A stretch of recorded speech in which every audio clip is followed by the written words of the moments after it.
जय गुरु जी संगत जी, जय गुरु जी। शुक्राना गुरु जी, अनंतम अनंतम शुक्राना गुरु जी। ओम नमः शिवाय, हर हर महादेव। संगत जी, कल हमने अध्याय 4 की समाप्ति की थी। आज हम अध्याय 5 पढ़ने जा रहे हैं। गुरु जी से आज्ञा ले लेते हैं। ओम नमः शिवाय, शिव जी सदा सहाय। ओम नमः शिवाय, गुरु जी सदा सहाय। चंचुला के प्रयत्न से पार्वती जी की आज्ञा पाकर तुम्बुर विंध्य पर्वत पर शिव पुराण की कथा सुनाकर बिंदु का पिशाच योनि से उद्धार करना तथा उन दोनों दाम्पत्य का शिव धाम में सुखी होना। ओम नमः शिवाय। सूत जी बोले, शौनक, एक दिन परमानंद में निमग्न हुई चंचुला ने उमा देवी के पास जाकर प्रणाम किया और दोनों हाथ जोड़कर वह उनकी स्तुति करने लगी। चंचुला बोली, गिरिजा नंदनी स्कंद माताओं में मनुष्यों ने सदा आपका सेवन किया है। समस्त सुखों को देने वाली शंभु प्रिय आप ब्रह्म स्वरूपणी हैं। विष्णु और ब्रह्मा आदि देवताओं द्वारा सेव्य हैं। आप ही सगुणा और निर्गुणा है तथा आप ही सूक्ष्म सच्चिदानंदन स्वरूपिणी आद्य प्रकृति हैं। आप ही संसार की सृष्टि, पालन और संहार करने वाली हैं। तीनों गुणों का आश्रय ही भी आप ही हैं। ब्रह्मा, विष्णु और महेश्वर इन तीनों देवताओं का आवास स्थान तथा उनकी उत्तम प्रतिष्ठा करने वाली पराशक्ति आप ही हैं। ओम नमः शिवाय। सूत जी कहते हैं, शौनक, जिसे सद्गति प्राप्त हो चुकी थी वह चंचुला इस प्रकार महेश्वर पत्नी उमा की स्तुति करके सिर झुकाए चुप हो गई। उसके नेत्रों में प्रेम के आंसू उमड़ आए थे। तब करुणा से भरी हुई शंकर प्रिया वत्सला पार्वती देवी ने चंचुला को संबोधित करके बड़े प्रेम से इस प्रकार कहा। पार्वती बोली, सखी चंचुले सुंदरी, तुम्हारी की हुई इस स्तुति से बहुत प्रसन्न हूँ। बोलो, क्या वर मांगती हो? तुम्हारे लिए मुझे कुछ भी आद्य नहीं है। चंचुला बोली, निष्पाप गिरिजा कुमारी, मेरे पति बिंदुक इस समय कहाँ हैं? उनकी कैसी गति हुई है यह मैं नहीं जानती। कल्याणमयी दीन वत्सले, मैं अपने उन पतिदेव से जिस प्रकार संयुक्त हो सकूं वैसा ही उपाय कीजिए। महेश्वरी महादेवी, मेरे पति एक शूद्र जातीय वैश्य के प्रति आसक्त थे और पाप में ही डूबे रहते थे।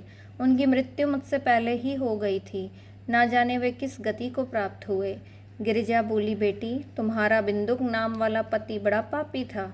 उसका अंतकरण बड़ा ही दूषित था। वैश्य का उपभोग करने वाला वह महामूढ़ मरने के बाद नरक में पड़ा अगणित वर्षों तक नरक में नाना प्रकार के दुख भोग कर वह पापात्मा अपने शेष पाप को भोगने के लिए विंध्य पर्वत पर पिशाच हुआ।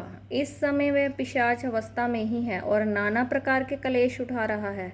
वह दुष्ट वही वायु पीकर रहता और सदा सब प्रकार के कष्ट सहता है।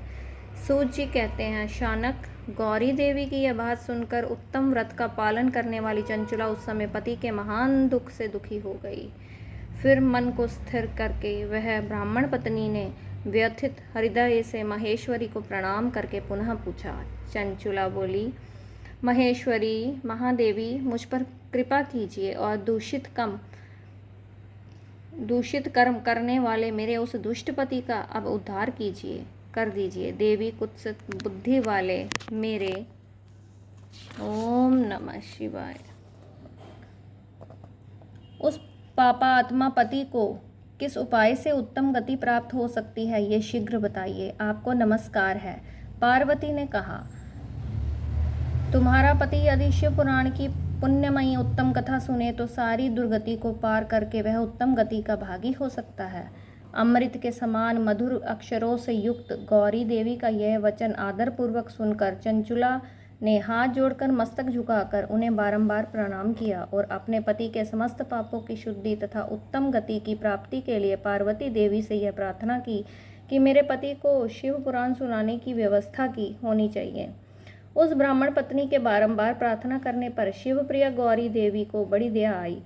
उन भक्त वत्सला महेश्वरी गिरिजा कुमारी ने भगवान शिव की उत्तम कीर्ति का गान करने वाले गंधर्व राज तुम्बरु को बुलाकर उनसे प्रसन्नतापूर्वक इस प्रकार कहा, तुम्हारी भगवान शिव में प्रीति है। तुम मेरे मन की बातों को जानकर मेरे अभीष्ट कार्य को सिद्ध करने वाले हो, इसलिए मैं तुमसे एक बात कहती हूँ, तुम्हारा कल्याण हो। तुम मेरी इस सखी के साथ शीघ्र ही विंध्य पर्वत पर जाओ और वहाँ एक महाघोर और भयंकर पिशाच रहता है। उसका वृत्तांत तुम आरंभ से ही सुनो। मैं तुमसे प्रसन्नतापूर्वक सब कुछ बताती हूँ। पूर्व जन्म में वह पिशाच बिंदुक नामक ब्राह्मण था, मेरी इस सखी चंचुला का पति था, परंतु वह दुष्ट वैश्यगामी को हो गया। स्नान संध्या आदि नित्य कर्म छोड़कर अपवित्र रहने लगा। क्रोध के कारण उसकी बुद्धि पर मूढ़ता छा गई। वह कर्तव्य का विवेक नहीं कर पाता था। अभक्षण, भक्षण, सज्जनों से द्वेष और दूषित वस्तुओं का दान लेना, यही उसका स्वाभाविक कर्म बन गया था। वह अस्त्र शस्त्र लेकर हिंसा करता, बाएं हाथ से खाता, दीनों को सताता और क्रूरतापूर्वक पराये घरों में आग लगा देता था।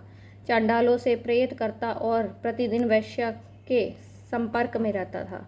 बड़ा दुष्ट था। वह पापी अपनी पत्नी का परित्याग करके दुष्टों के संग में ही आनंद मनाता था। वह मृत्युपरांत दुराचार में ही फंसा रहा। फिर अंतकाल आने पर उसकी मृत्यु हो गई। वह पापियों के भोग स्थान घोर यमपुर में गया और वहाँ बहुत से नरकों का उपभोग करके वह दुष्ट आत्मा जीव इस समय विंध्या पर्वत पर पिशाच बना हुआ है। वही वह दुष्ट पिशाच अपने पापों का फल भोग रहा है। तुम उसके आगे यत्नपूर्वक शिव पुराण की उस दिव्य कथा का प्रवचन करो जो परम पुण्यमयी तथा समस्त पापों का नाश करने वाली है। शिव पुराण की कथा का श्रवण सबसे उत्कृष्ट पुण्य कर्म है। उससे उसका हृदय शीघ्र ही समस्त पापों से दूषित शुद्ध हो जाएगा और वह प्रेत योनि का परित्याग कर देगा। उस दुर्गति से मुक्त होने पर बिंदुक नामक पिशाच को मेरी आज्ञा से विमान पर बिठाकर तुम भगवान शिव के समीप ले आओ। सूत जी कहते हैं, शौनक महेश्वरी उमा के इस प्रकार आदेश देने पर गंधर्वराज तुम्बरु मन ही मन बड़े प्रसन्न हुए। उन्होंने अपने भाग्य की सराहना की। तत्पश्चात उस पिशाच की सती साध्वी पत्नी चंचुला के साथ विमान पर बैठकर नारद के प्रिय मित्र तुम्बरु वेगपूर्वक विंध्याचल पर्वत पर गए, जहाँ वह पिशाच रहता था। वहाँ उन्होंने उस पिशाच को देखा। उसका शरीर विशाल था, ठोड़ी बहुत बड़ी हुई। वह कभी हंसता, कभी रोता और कभी उछलता था। उसकी आकृति बड़ी विकराल थी। भगवान शिव की उत्तम कृति का गान करने वाले महाबली तुम्बरु ने उस अत्यंत भयंकर पिशाच को पाशों द्वारा बांध लिया। तदंतर तुम्बरु ने शिव पुराण की कथा बाँचने का निश्चय करके महोत्सव युक्त स्थान और मंडप आदि की रचना की। इतने में ही संपूर्ण लोगों में बड़े वेग से यह प्रचार हो गया कि देवी पार्वती की आज्ञा से एक पिशाच का उद्धार करने के उद्देश्य से शिव पुराण की उत्तम कथा सुनाने के लिए तुम्बरु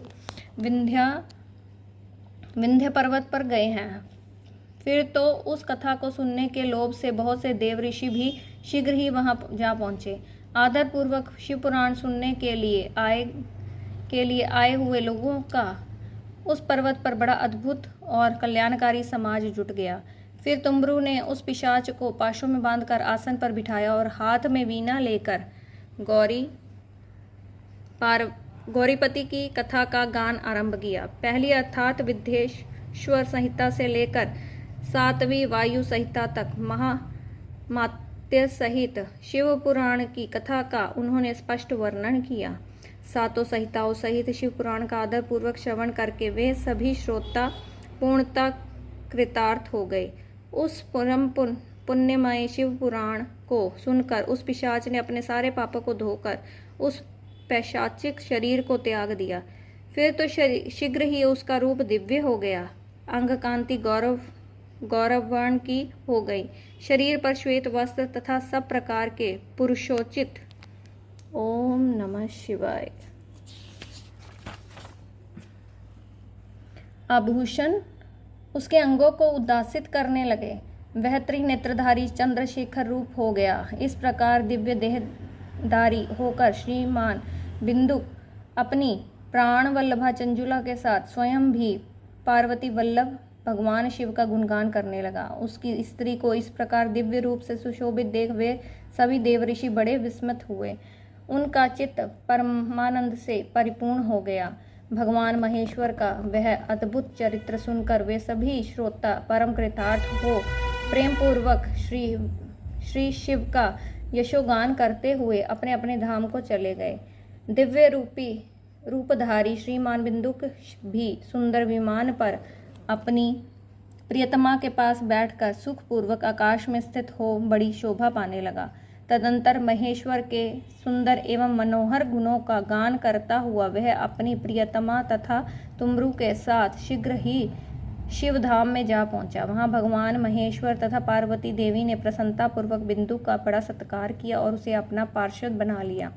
उसकी पत्नी चंचुला पार्वती जी की सखी हो गई। उस घनीभूत ज्योति स्वरूप परमानंदमय सनातन धाम में अविचल निवास पाकर वे दोनों दंपति परम सुखी हो गए। ओम नमः शिवाय। हर हर महादेव। संगत जी, अध्याय 5 की यहाँ समाप्ति होती है और गुरु जी से आज्ञा लेते हैं। ओम नमः शिवाय। शिव जी सदा सहाय। ओम नमः शिवाय। गुरु जी सदा सहाय। जय गुरु जी। तन तन गुरु जी। शुक्राना गुरु जी, शुक्राना। आपकी कृपा जो हुई है हम पर, ये जो सेवा दी है आपने, बहुत बहुत शुक्राना इस सेवा के लिए। जय गुरु जी। शुक्राना गुरु जी। एक नए पाठ के साथ फिर आपसे कल मुलाकात होगी संगत जी। आज्ञा दीजिए। आप सब स्वस्थ रहें, खुश रहें। जय गुरु जी।